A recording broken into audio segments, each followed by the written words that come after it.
Swimming for me, it's almost physical meditation.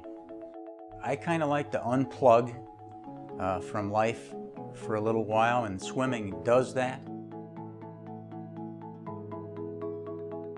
I just had a belief system, I think, that I was bulletproof. I asked my friend, he said he was a runner. I said, well, I'll run with you then.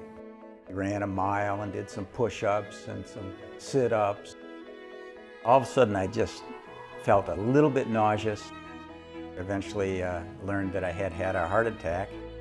A good 10-pound sledge right upside the head that wakes you up. Quality is huge for me. Yes, I'd like to live a long, long time. Everybody would. But I would also like to pursue quality, and there's a balance that I try to strike there. My initial cardiologist, he came to a point where he said, you know, I'm going to refer you to Ann Arbor to Dr. Eagle.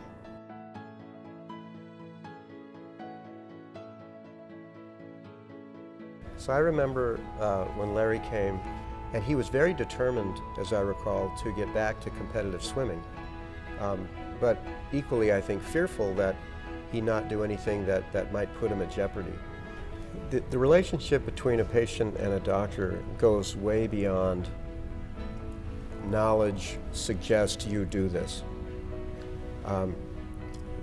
These two people have to understand what the goals are for the patient's care.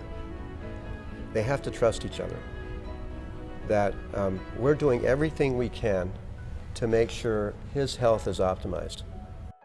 I've been very fortunate to have recovered from this. I actually think it can make you better.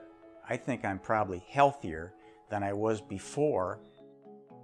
Then in Auburn, Alabama, were the so-called long course national championships in August of last year, 2011. And I broke world records in the 400 individual medley and in the 200-meter butterfly.